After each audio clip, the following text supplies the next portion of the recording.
नमस्कार दोस्तों। तो नेक्स्ट चैप्टर है लॉन्ग टर्म चार्ट्स। तो इसमें हम देखेंगे कि अभी तक जो भी हमने पढ़े, जो पैटर्न्स हमने पढ़े, कंटिन्यूस पैटर्न हमने पढ़ा, रिवर्सल पैटर्न पढ़ा, तो वो सब चीज़ें क्या लॉन्ग टर्म चार्ट का मतलब हो गया वीकली या मंथली चार्ट के ऊपर। अभी तक जो हमने ये पढ़ा है वो डेली चार्ट के ऊपर पढ़ा, तो क्या ये चीज़ें मंथली और वीकली चार्ट के ऊपर भी लागू होती है।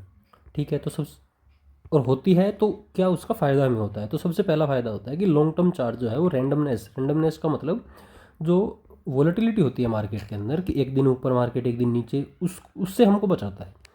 जैसे अगर आप एक ट्रेडर हो या इन्वेस्टर हो, आपने वीकली चार्ट देखा, वीकली चार्ट पे आपको पता लग गया था कि यहाँ पर एक ब्रेकआउट आ गया है। ठीक है, और इस ब्रेकआउट के बाद मार्केट यहाँ रिवर्स हुआ है जाके। ठीक है, तो अगर आप वीकली टाइम फ्रेम को देखकर इन्वेस्ट करते तो आप आराम से 30% के आसपास आप प्रॉफिट में होते। बट वहीं अगर आप डेली टाइम फ्रेम पे चले जाते तो देखो डेली टाइम फ्रेम पे कितनी ज़्यादा वोलेटिलिटी है कि मार्केट ऊपर गया, नीचे आया, फिर ऊपर गया, फिर नीचे गया, फिर ऊपर आया। तो उसमें क्या होगा कि जैसे ऐसे कुछ दिन है जिस दिन मार्केट 8% डाउन था, इलेक्शन का रिजल्ट आया उस दिन, तो अगर आप 100% इन्वेस्टेड है, ठीक है, और मार्केट 8% गिर जाता है तो आपका पोर्टफोलियो आराम से 10 से 15% डाउन होगा इस दिन। तो उस दिन जो जो वीकली और मंथली टाइम फ्रेम जो या जो लॉन्ग टर्म के टाइम फ्रेम होते हैं वो हमें उन चीज़ों से बचाते हैं। ठीक है, कि आज कोई न्यूज़ आ गई तो ऊपर, कोई गलत न्यूज़ आ गई तो नीचे, तो उन चीज़ों से हमें बचा लेता है, हमें इन्वेस्टेड रहते हैं हम। ये नहीं होता कि अगर मार्केट इलेक्शन वाले दिन 8% नीचे था, लेकिन अगर वही कैंडल हम वीकली पे देखेंगे तो कोई नॉर्मल कैंडल है, उसमें हमें कोई दिक्कत नहीं होती। तो पहली चीज़ तो ये कि लॉन्ग टर्म जो ट्रेंड है वो रेंडमनेस यानी जो वोलेटिलिटी एक दो दिन की वोलेटिलिटी है, ये न्यूज़ की वोलेटिलिटी है, उसको हटा देती है। और दूसरी चीज़ की pattern on charts and moving reversal, sorry pattern on charts weekly and monthly reversal. इसका मतलब क्या हुआ कि जो pattern week daily time frame पे हमने पढ़े थे, जैसे हमने हेड एंड शोल्डर पढ़ा था, हमने रेक्टेंगल पढ़ा था, हमने फ्लैग पैटर्न पढ़ा था, ये सारे जो पैटर्न है वो मंथली और वीकली टाइम फ्रेम पे भी हमें मिलते हैं। जैसे अभी रिसेंट क्या हुआ है निफ्टी के अंदर, ये एक हेड एंड शोल्डर पैटर्न बना था,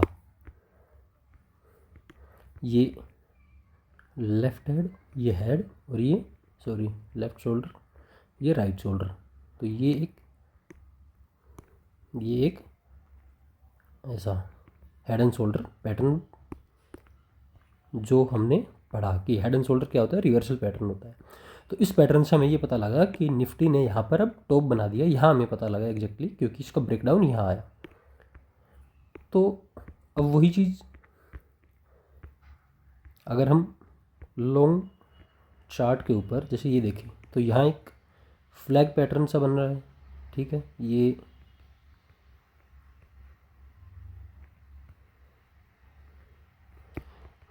एक फ्लैग जैसा पैटर्न यहाँ बना, उसके बाद यहाँ ब्रेकआउट आया और फिर मार्केट ऊपर गया। तो जो पैटर्न्स हमें डेली टाइम फ्रेम पे दिखते हैं वही पैटर्न्स काम करेंगे वीकली और मंथली पे भी। जैसे ये देखो, ये क्या है, ये एक असेंडिंग ट्रायंगल है। ठीक है, असेंडिंग ट्रायंगल है, यहाँ से ब्रेकआउट आया, एक रिटेस्ट हुआ और मार्केट ऊपर की तरफ। तो सेम ऐसे ही अगर आप पीछे जाएंगे तो आपको दिखेंगे जैसे ये जो है ये एक चैनल के अंदर था, ये मार्केट पूरा देखो यहाँ से और यहाँ। जैसे ही मान लो अगर आपने पीछे से इन्वेस्ट कर रखा है आपने, और ये कोविड का मार्केट था जब मार्केट 38% डाउन हो गया था, तो अगर आप इस चैनल को फॉलो कर रहे होते तो आप यहाँ इस ब्रेकडाउन पर निकल जाते। ठीक है, तो आप ऊपर से 15-16% पे निकल जाते, नहीं तो फिर आपको नीचे 38-40% के आसपास का ड्रॉ डाउन देखना पड़ता। तो ये जो पैटर्न होते हैं वो वीकली और मंथली टाइम फ्रेम के ऊपर भी उतना ही काम करते हैं जितना डेली पे करते हैं, और बहुत अच्छे तरीके से करते हैं। जैसे मान लो कि ये 2008 में मार्केट अप था, उसके बाद मार्केट में 2008 में एक ग्लोबल फाइनेंशियल क्राइसिस की वजह से मार्केट डाउन था। उसके बाद अगर आप देखो तो इसको आप head and sorry cup and handle बोल सकते हो।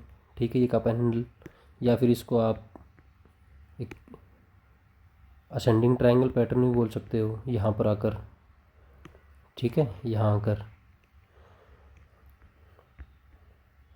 सेम ऐसे ही अगर आप ये देखो, ये और एक कप एंड हैंडल पैटर्न हो सकता है, यहाँ से ब्रेकआउट आया।